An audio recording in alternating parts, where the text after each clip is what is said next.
सिख पंथ के संस्थापक, करुणा और मानवता के प्रकाश पुंज प्रथम गुरु श्री गुरु नानक देव जी के 556वें प्रकाश पर्व पर सीएम डॉक्टर मोहन यादव ने भोपाल स्थित गुरुद्वारा पहुंचकर मत्था टेका और श्रद्धा के साथ अरदास की।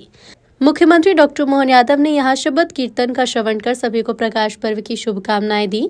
उन्होंने कहा कि मध्य प्रदेश सरकार गुरु तेग बहादुर जी की जयंती और शहीदी दिवस धूमधाम से मनाएगी।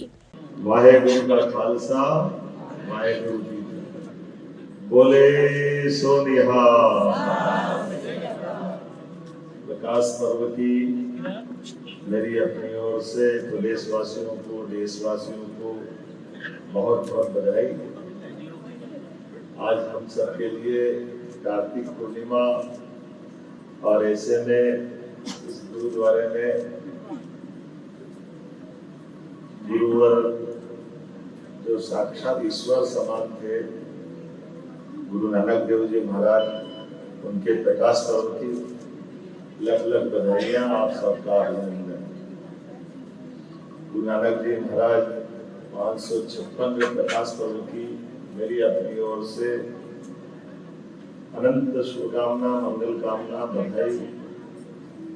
एक ऐसा विराट व्यक्तित्व जिसने मानवता को सेवा, कीर्तन और शिक्षा देने के लिए न केवल साहस दिया, बल्कि खुद को अपने आप में जीता जागता एक अपने जीवन से सबको प्रेरणा देने के लिए पूरे देश के अंदर उनने पदयात्रा करते हुए, वर्तमान का तो पूरा देश है ही, लेकिन अफगानिस्तान से आगे जाके अरब के देशों के अंदर भी हिम्मत से, निडरता से एक ओंकार सतनाम वाहेगुरु का अपना प्रचंड मन का अंदर का आत्मविश्वास संसार के सामने रख कर अपनी आध्यात्मिक चेतना से दुनिया के सामने साहस का उच्चतम प्रतिमान सबके सामने रखा है।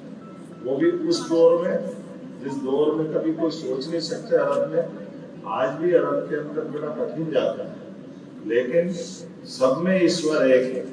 लेकिन एक ईश्वर के लिए अपनी दृढ़ता के साथ जो अरब में भाव था, वो बाबर के सामने भी रहा।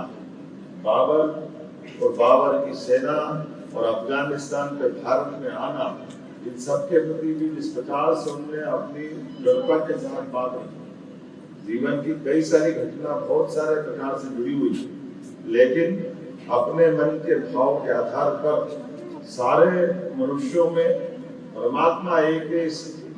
ओंकार नाम पर ही सब कुछ समाहित है। तो रोम रोम से जो ध्वनि आती है, उसका ध्वनि का निषेधन न करते हुए सचेतन के रूप से हम अपने जीवन में जागृति पाए, मनुष्य मात्र के साथ अपना सहअस्तित्व के भावना के साथ जुड़ के बात करें, और खास करके नाम जब से आध्यात्मिक ताकत और मानसिक ऊर्जा लेने के लिए उन्होंने उससे आगे बढ़ते हुए नाम जपो, संकीर्तन करो, वर्ण छको। अपने साथ सामाजिक समरसता के लिए एक पंगत में बैठ करके ये जातिगत विभिन्नताओं से समाज कमजोर पड़ता है, हमारी दूरियां बढ़ती है। दूरियां को मिटाने के लिए छोटे छोटे लेकिन बहुत महत्व के उपाय, कोई लंबा चौड़ा कर्मकांड करने की जरूरत नहीं, कोई बहुत ज्यादा नाटक दिखावे की जरूरत नहीं, लेकिन मनुष्य का मनुष्य से प्रेम होना चाहिए। मनुष्य मनुष्य के काम आए, और अन्याय कोई भी करने वाला चाहे कितनी बड़ी ताकत क्यों न, उसके सामने दृढ़ता से अपने आप को समर्पित करने का जो मार्ग उन्होंने दिखाया, वो हमने गुरु तेग बहादुर से लगा करके गुरु गोविंद सिंह जी तक हर बार और मजबूती से पाए थे। पूरी दुनिया आश्चर्य से थी।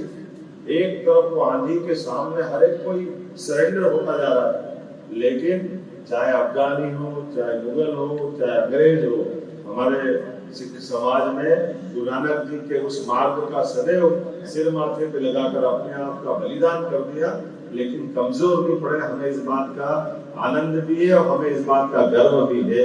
हमारे गुरुजी ने जो मार्ग दिखाया और जिस प्रकार से हम भक्ति भाव के माध्यम से देशभक्ति की उच्चतम मिसाल कायम कर, वो अंग्रेजों के समान उच्चतम जैसा नक्षत्र और गगन में सूर्य की भूमिका होती है, वही आज प्रकाश पर्व में सच्चे अर्थों में हमारे गुरु नानक जी के मार्ग से हम सब पाते हैं। मेरी अपनी ओर से एक बार फिर प्रदेश सरकार की ओर से भी गुरु नानक जी के प्रकाश पर्व की सबको बहुत बहुत बधाई और परमात्मा करे उनका मार्ग हम सब सद्भाव से बढ़ते जाएं। एक आग्रह जो मुझे किया गुरु तेग बहादुर जी का, अरे गुरु तेग बहादुर जी के लिए तो एक जितनी बार चाहो मध्य प्रदेश सरकार तैयार रहेगी, जैसा आप चाहोगे कार्यक्रम बनाए, संगत बताए, हमारे ग्रंथी जी और बाकी बताएंगे।